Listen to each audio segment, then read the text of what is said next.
안녕하세요. 놀이코딩 수학 3급 함께하고 있는 김보미입니다. 오늘은요, 학생들에게 굉장히 중요한 개념인 도형에 대해서 함께 알아보고자 합니다. 사실 교사가 먼저 도형을 학생들에게 가르칠 때 가장 어려운 점이 무엇이냐면, 첫 번째, 이 도형과 도형의 이름을 매칭하는 걸 학생들이 좀 어려워해요. 보통은 아이들이 주변에서 많이 볼 수 있는 물건인 사각형, 그리고 뭐 네모라고 하기도 하고 네모, 세모, 동그라미 이 정도는 알고 있는데 이제 여기서 좀 더 세분화되잖아요. 정사각형, 직사각형, 뭐 마름모, 평행사변형, 사다리꼴. 이제 특히나 정사각형과 직사각형 이외에 이제 마름모부터 학생들이 각각의 특징들을 헷갈려하고, 자, 그리고 여기에서 각과 관련된 개념이 나오면서 이제 학생들이 각각의 특징들을 알아내는데 좀 어려워하고요. 그리고 이 도형뿐만 아니라 이 도형에서 점점 파생돼서 나중에 이제 고학년에서 학생들이 각기둥, 각불, 그리고 또 전개도를 펴는 그 과정을 학생들이 굉장히 어려워해요. 특히나 이 전개도를 피는 걸 굉장히 어려워합니다. 자, 학생들이 어디가 밑면이고 어디가 옆면인지, 그리고 어떤 모서리끼리 접하는지, 자, 이 부분들을 어려워하는데 이 부분들을 왜 어려워하느냐라는 걸 생각해 보면 바로 이 도형은요, 학생들이 그릴 때 머릿속으로 생각을 해내야 하거든요. 머릿속으로 시각화해내야 합니다. 그런데 이러한 연습이 충분히 되지 않으면 나중에 이 전개도를 펼 때 이 부분이 어디랑 맞닿는지, 이게 접었을 때 어떠한 모양이 나오는지 학생들이 굉장히 어려워해요. 자, 그래서 이 부분들을 조금 더 쉽게 난이도를 좀 낮춰줄 수 있는 방법이 무엇이냐? 바로 이렇게 학생들과 함께 도형을 배울 때 충분히 이 도형의 특징에 대해서 이야기해보고 놀이를 통해 배워보고 스스로 많이 그려보는 반복도 해보고, 그리고 코딩을 통해서 이 부분들을 내가 생각하면서 시각화해보는 연습, 프로그래밍을 통해서 이 도형들을 나타내보는 연습을 하는 게 굉장히 중요합니다. 자, 그래서 오늘 우리가 함께 할 건요, 바로 키드봇 움직여라는 활동입니다. 자, 여기 키드봇 할 때, 여기 로봇 할 때, 이 봇은요 뭐냐면 학생이 로봇의 역할을 해보는 거예요. 자, 우리 앞에서도 항상 이렇게 두 명의 학생이 있다라고 하면 한 명은요 로봇의 역할을 하고요, 한 명은요 바로 무엇의 역할을 하냐면 명령어를 내리는 역할을 하죠. 그래서 명령을 주는 역할, 그리고 로봇의 역할, 이렇게 두 가지 역할로 나눠서 하는 활동을 몇 가지 앞에서 소개시켜 드렸었는데요. 자, 그럼 이거를 우리가 다시 보면 이 명령을 내리는 역할은 프로그래밍을 하는 사람이 될 수 있고요. 로봇은 바로 무엇이 될 수 있다? 바로 그 명령을 수행하는 컴퓨터의 역할이 되는 거죠. 자, 이 키드봇이라는 활동이 잘 이루어지려면요, 로봇의 역할을 하는 학생이 누구의 말만 듣고 움직여야 하냐면 이 명령어를 내리는 사람의 말만 듣고 움직여야 돼요. 자신의 생각대로 움직이면 절대 안 되겠죠. 자, 그래서 로봇의 역할을 하면서 명령어의 중요성도 알 수 있고요. 특히 이 명령어를 주는 사람은 도형과 관련된 명령어를 줄 거거든요. 이 도형의 특징을 또 잘 생각해내야 되겠죠. 그래서 서로에게 지금 명령어를 내리는 중요성, 그리고 도형을 시각화해서 도형을 어떻게 그려야 하는지 이 로봇에게 명령을 해야 되기 때문에 또 특징들을 잘 알아야 하기 때문에 이 도형과 관련된 수학 영역을 배울 때 이러한 게임을 많이 하면요, 아이들이 훨씬 더 도형의 특징을 잘 이해할 수 있다라고 생각해 보면 되겠습니다. 자, 먼저 우리는 도형의 특성과 그리고 프로그래밍의 연결성을 함께 알아볼 건데요. 도형을 그릴 때는요, 방향이 굉장히 중요해요. 그리고 또 무엇도 중요하냐? 순서도 굉장히 중요해요. 사실 이 순서라 함은 무엇이냐? 프로그래밍 할 때 그 순차적인 걸 말하는 거예요. 프로그래밍, 특히나 우리가 키드봇 활동을 할 때는요, 로봇에게 명령어를 주잖아요. 자, 그러면 갑자기 90도만큼 회전해 라고 먼저 말할 수 없어요. 자, 무엇부터 해야 되죠? 바로 변해. 변을 먼저 그려야 되잖아요. 그래서 선분을 먼저 그리는 활동이 먼저 나타나야 되고 그 다음에 회전할 수 있는 명령어를 주어야 합니다. 그래서 순서와 방향의 중요성, 그리고 우리가 그 도형을 끝까지 다 그리는 문제를 해결하는 능력을 향상할 수 있다라는 겁니다. 자, 학생들은요, 어떠한 도형을 그릴지 먼저 이 도형의 특징을 파악해내야 하고요. 또 그 도형을 제대로 그렸는지를 보고 이 학생이 도형을 잘 알고 있는지 그 이해도를 평가할 수 있습니다. 자, 그러면 도대체 이 프로그램은 도형이에 어떤 도움이 되는지 한번 보도록 할게요. 사실 이 도형이라는 게 굉장히 추상적인 개념이에요. 그런데 이 프로그래밍을 통해서 우리가 알고 있는, 머릿속으로 알고 있는 도형의 특징을 우리 눈으로 정확하게 볼 수 있도록 나타내야 하는 거거든요. 자, 그러면 우리는 이 도형의 각 변, 그리고 각도를 잘 알고 있어야겠죠. 정사각형은 변의 길이가 다 같아. 그리고 이 변과 변이 이루는, 이 모서리 이루는 각이 무엇이다? 바로 직각이어야 돼 라는 것들을 알고 있어야겠죠. 자, 도형의 구성 요소를 순차적으로 또 분석하는 능력이 향상됩니다. 자, 그리고 우리가 순서가 중요한 이유 앞에서 잠깐 말했는데요. 바로 순서라는 건 알고리즘, 문제를 해결하는 그 과정의 핵심입니다. 그리고 순차적으로 접근한다라는 건요, 학생들에게 바로 계획적으로 접근하도록 가르쳐 주는 거죠. 보통 아이들이 어떤 문제를 많이 못 푸냐면 수학에서 문제가 긴 문제들을 못 풀어요. 그러니까 국어책처럼 문제를 길게 서술해 놓은 것들, 이런 서술형 문제들 굉장히 어려워해요. 아이들이 일단 문제를 읽다가 포기하는 경우가 많아요. 왜냐면 문제를 해석을 못 하겠다. 이게 도대체 읽었는데 무슨 말인지 모르겠다라고 하는 친구들이 많거든요. 자, 그걸 봤을 때 이 학생들한테 우리가 가르쳐야 될 건 무엇이냐? 이 문제를 보고 이 문제를 분절적으로 해석하고 어디가 문제인지, 어떤 문제를 해결해야 되는지 보여주어야 합니다. 자, 그러한 과정은요, 또는 그러한 훈련은 우리가 다양한 문제를 접하면서 이 문제를 해결해야 되는, 이 어떤 문제를 해결해야 되는지 많이 만나봐야 되거든요. 단순히 물론 문해력도 중요하지만 아이들이 얼마나 다양하게 문제 해결 경험을 가졌느냐에 따라서 또 달라집니다. 자, 그리고 가장 중요한 건요, 프로그래밍을 통해서 우리가 시각화한다라고 했는데요. 이제 머릿속으로 움직임을 상상해 보고요. 그리고 도형이 어떻게 완성될지 예측해 보는 거죠. 자, 그러면 활동은 어떻게 되는지 한번 보도록 할게요. 보통 바닥에 큰 격자나 또는 큰 격자 출력물들을 놔주셔도 되고요. 보통은 저희가 학교에서 할 때 이렇게 분필이나 또는 테이프, 색 테이프를 이용해서 이렇게 커다란 격자를 만들어 줍니다. 자, 이렇게 격자를 만들어 준다라는 건요, 학생들이 명령어를 내릴 때 몇 칸 가라고 정확하게 이 수를 사용해 지시할 수 있도록 도와주는 거예요. 자, 그러면 퀴즈봇 활동을 할 때 제일 먼저 기본이 되는 격자를 준비해 줍니다. 격자는 나중에 어떠한 개념과도 관련되냐면 바로 좌표의 개념과도 관련돼 있죠. 자, 좌표라는 개념이 학생들에게 좀 어려운데요.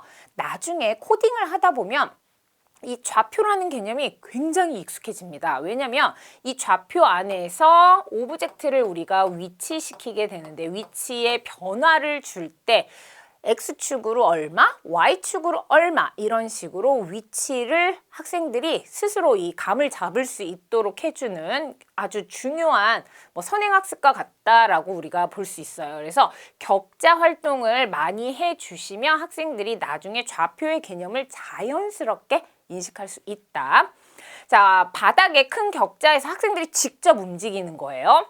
그리고 로봇 역할을 정해주시면 되고요. 다른 학생은 아까 말씀드렸듯이 프로그래머, 명령어를 주는 역할을 하게 됩니다. 자, 그리고 어떤 명령어를 사용하냐면 앞으로 3칸, 뒤로 3칸, 그리고 왼쪽으로 돌아, 또는 여기서 좀 더 구체적으로 가면 왼쪽으로 90도 돌아, 또는 왼쪽으로 45도 돌아. 각도의 개념이 있는 학생들과 이러한 수업을 하게 될 때는 각도의 개념을 좀 더 사용해 주시면 좋고요.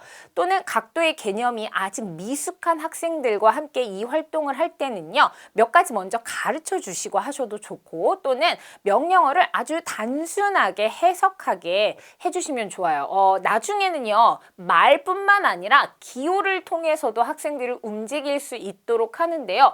기호 중에 뭐 이렇게 기호를 사용해서 어느 쪽으로 회전하라고 하는지 보여줄 수 있잖아요. 그래서 이렇게 명령어를 사용한다라는 거. 이 명령어를 듣고 바로 로봇의 역할을 하는 학생이 이 미션을 완수하게 되는 거죠. 그러면 먼저 정사각형 그리기 활동을 합니다. 3 곱하기 3 이 정사각형 그리기 활동을 해 볼 건데요. 자, 앞으로 3칸 먼저 가라고 해요. 자, 그런데 굳이 우리는 커다랗게 할 공간이 없다. 커다란 격자를 만들 공간이 없다라고 하시면 그냥 학생들에게 격자 무늬가 출력된 종이를 각각 나눠주시면 좋고요. 로봇 역할을 하는 학생은 단순히 그냥 연필을 들고 시작점에서 명령어만 듣고 도형을 그려주시면 되겠죠. 그런데 훨씬 더 참여도가 높은 활동은 스스로 학생들이 몸을 움직이는 활동이 참여도가 더 높긴 합니다. 그래서 첫 번째 변을 그려주고요. 자, 여기서 어떤 명령어를 주냐면 오른쪽으로 돌라라는 명령어를 줍니다. 자, 그래서 그 오른쪽으로 돌 때 어떠한 각도, 90도 각도라는 거를 우리가 90도가 어느 정도나 되지 학생들에게 알려주실 때 이렇게 보여주셔도 되고요. 그리고 뭐 그림으로 보여주셔도 되고요. 또는 우리가 보통 90도를 가르칠 때 어떻게 가르치냐면 뭐 색종이에서 여기 맨 밑에 만나는 부분 여기가 바로 90도다. 칠판에서 우리가 90도 찾아볼 수 있다 해서 생활 속에서 찾아볼 수 있는 90도 여러 가지 예를 들어서 가르쳐 주잖아요. 그래서 90도 각도 어떻게 만드는지 보여주시고요. 그 다음에 앞으로 3칸 가서 두 번째 변을 그리라고 합니다. 자, 그리고 여기서 중요한 게 뭐냐면 바로 반복이에요. 자, 지금 반복을 하라고 해요. 총 4변이 4개가 될 때까지 반복을 하라고 합니다. 자, 반복은요, 이 프로그래밍에서 굉장히 중요한 역할입니다. 프로그래밍 할 때는요, 같은 명령어를 길게 계속 주지 않아요. 자, 똑같은 명령어가 지금 반복된다라고 한다면 바로 반복하기라는 명령어를 줍니다. 그래서 반복하기라는 이 명령어 안에 우리가 계속 반복해야 할 것들을 이 안에 넣어주시는 거예요. 그래서 이렇게 우리는 나중에 블록 코딩을 하게 되는데요. 자, 이 반복하기를 학생들이랑 경험할 수 있는 가장 좋은 이 개념이 도형입니다. 그래서 도형은요, 우리가 반복할 수 있는 부분들이 굉장히 많기 때문에 어디서부터 어디까지 우리가 반복을 해야 되는지 학생들이랑 함께 경험해 볼 수 있습니다. 자, 근데 이 활동을 할 때 핵심 요소는 무엇이냐? 바로 정사각형의 특징을 아는 것이죠. 정사각의 특징 뭐예요? 정사각형 4변의 길이가 모두 같고 4개의 각이 모두 90도라는 사실을 이제 명령어를 주는 아이도 이해하고요. 그리고 이 명령어를 듣고 계속 움직이는 아이도 이해하게 되는 거죠. 자, 그래서 반복되는 패턴을 또 인식하는 능력도 발전하게 됩니다. 그런데 사실 1, 2학년 아이들에게 이 반복이라는 게 조금 어려워요. 그래서 저학년 아이들이랑 할 때는 계속해서 그냥 똑같은 이 명령어를 계속 주셔도 좋아요. 아이들은요, 몇 번씩 반복하다 보면 뭐가 계속 똑같은 게 나오네 라는 걸 인식할 수 있거든요. 그럴 때 자, 그러면 이번에는 반복이라는 명령어를 사용해서 한번 만들어 볼까? 라고 교사가 제안해 주셔도 좋습니다. 정사각형이 되면요, 그 다음에는요, 직사각형 그리기 활동하시면 되는데요. 직사각형은 변의 길이가 다르잖아요. 그래서 어디가 달라질까요? 바로 뭐 앞으로 5칸 가고 오른쪽으로 돌고 앞으로 2칸 가라는 이러한 명령어. 이때 명령어 순서대로 주셔야 된다라는 거 학생들에게 주지시켜 주시고요. 명령어가 명확하고 간결하게 만들어줘야 된다라는 거. 처음에는요, 사실 저학년 아이들과 할 때는 교사가 명령어를 주는 것만으로도 아이들이 굉장히 좋아합니다. 그래서 교사의 명령어대로 움직이면서 어떠한 도형이 나오는지 예측해 보는 것도 첫 번째 활동 하시게 되고요. 첫 번째 활동이 끝난 다음에는 이렇게 학생들끼리 서로 명령어 주고 로문 역할 해보고 또 역할 바꿔보고 이렇게 해보면 충분히 40분 이상 넘어가게 되거든요. 처음에 이제 교사가 주는 명령어만 듣고 나머지 학생들이 어떤 도형이 나올지 예측해보는 활동 몇 번 하신 다음에 이렇게 역할 바꿔보는 활동으로 점점 확장시켜서 연결시켜서 넘어가 주시면 됩니다. 자, 그리고 나서 우리가 또 어떻게도 할 수 있느냐? 우리가 계속 오른쪽으로 돌기, 오른쪽으로 돌기, 오른쪽으로만 돌면서 도형을 그릴 수도 있고요. 이번에는요, 회전을 반대 방향으로, 역방향으로 돌면서 도형을 그리는 것도 경험해 볼 수 있습니다. 자, 그리고 학생들이 다시 뒤로 가서 다시 시작점에서 우리가 그려봐도 된다라는 거예요. 자, 이렇게 먼저 여기까지 갔어요. 자, 여기까지 갔는데 여기서 이 왼쪽으로 가지 않고 다시 뒤로 가서 이 점에서 다시 시작한 후에 이렇게 다시 가는 거예요. 그래서 서로 다른 방법으로도 똑같은 도형을 그려보도록 하면 훨씬 더 아이들이 이 도형에 대해서 잘 이해할 수 있습니다. 우리가 보통은 도형, 교과서에 나와 있는 도형의 특징이 이래. 도형은 이렇게 생긴 거야 라는 거에서 끝나고 말거든요. 그런데 직접적으로 아이들이 그려보고 움직여보고 그리고 이 안에서 각도를 체험해보고 방향을 회전해보고 하는 활동을 많이 못해요. 그렇기 때문에 이 도형이라는 게 나중에 그냥 단순히 외우고 넘어가는 활동에 그치게 되는데 이 활동을 좀 더 심화시켜서 이렇게 즐겁게 아이들과 한 차씩 활동으로 꾸며봐도 훨씬 더 좋겠죠.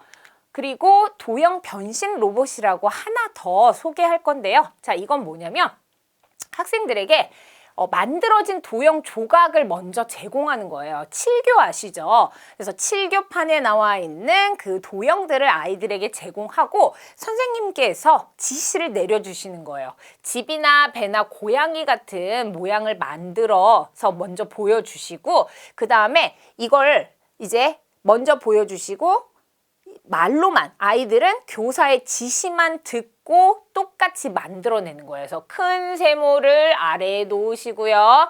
작은 네모를 세모 위에 놓으세요. 중간 크기의 원을 네모 옆에 놓으세요. 라고 합니다. 자, 그러면 사실 여기 있는 지시는 그렇게 구체적인 지시가 아니에요. 학생들이 굉장히 질문 많이 해요. 이렇게 주면 큰 세모를 아래에 붙여서 놔요? 떨어뜨려 놔요? 얼마나 떨어뜨려 놔요? 가운데 놔요? 왼쪽 밑에 놔요? 이렇게 서로 의사소통하는 기회가 훨씬 많아지거든요. 이 과정에서 아이들이 서로 어떻게 문제를 해결해야 하는지 구체적으로 들어가서 좀 더 집중적으로 아이들이 이러한 활동을 할 수 있고요. 나중에 이 활동은요, 어떠한 기초가 되냐면 아이들끼리 이제 교사의 역할을 다른 아이에게 시키게 되면 그 아이도 아이들에게 설명할 때 내가 어떻게 구체적으로 설명해야 되는구나 라는 걸 알 수 있어요. 제가 이 활동을 1학년 학생들과 함께 해봤는데요. 정말 잘하는 학생이 있었어요. 2학년 학생이 어디 가운데 어떻게 붙여서 놔야 되는지까지 정말 구체적으로 설명하는 학생이 있고 또 똑같은 2학년 학생인데도 불구하고 어떻게 놔야 되는지 설명을 잘 못하는 학생들도 있었거든요. 근데 이런 활동을 정말 많이 하게 되면요. 학생들이 서로 설명도 구체적으로 잘 할 수 있게 되고 언어적 능력도 높아지고 또한 이 수학 문제를 보고 해석하는 능력도 좋아지니까 이러한 활동은 충분히 많이 해 주실수록 더 좋습니다. 이 활동의 확장 활동은 무엇이냐? 2차원적인 도형을 놓는 것 이외에 이제 아이들이 어려워하는 바로 쌓기나무 활동도 이 활동을 하시면 굉장히 좋아요. 쌓기나무 활동을 아이들과 함께 해보다 보면 1층에는 4개의 블럭을 놔주세요. 이렇게 이야기하거든요. 그러면 4개의 블럭을 놓는다라는 말을 들었을 아이들은 이렇게 4개를 뭉쳐놓는 아이도 있고요. 자, 그리고 이렇게 가로로 만드는 아이, 세로로 만드는 아이, 여러 명의 아이가 있어요. 자, 그런데 이 아이들은 나는 분명히 내가 잘 설명했는데 왜 이렇게 다양한 모양이 나오는지 잘 몰라요. 자, 그걸 교사가 하나하나씩 어떻게 구체적으로 말해 주어야 하는지 알려주시는 거죠. 그래서 수학적 의사소통력을 길러내는 활동들 많이 해주시면 되겠습니다. 자, 이렇게 서로 아이들이 로봇 모드가 되어서 지시에 따라 도형을 배치하는 거고요. 자, 그래서 가장 먼저 교사가 먼저 하고 그 다음에 학생들이 서로 역할을 바꿔가면서 하면 좋다라는 거 기억해 주시면 될 것 같습니다. 자, 도형과 관련된 거 정말 여러 가지 많이 있거든요. 그런데 제가 지금 알려드린 것만 해도 충분히 3차시, 4차시 정도 아이들이 몰입하면서 할 수 있기 때문에 꼭 한번 학생들과 해보시면 좋을 것 같습니다.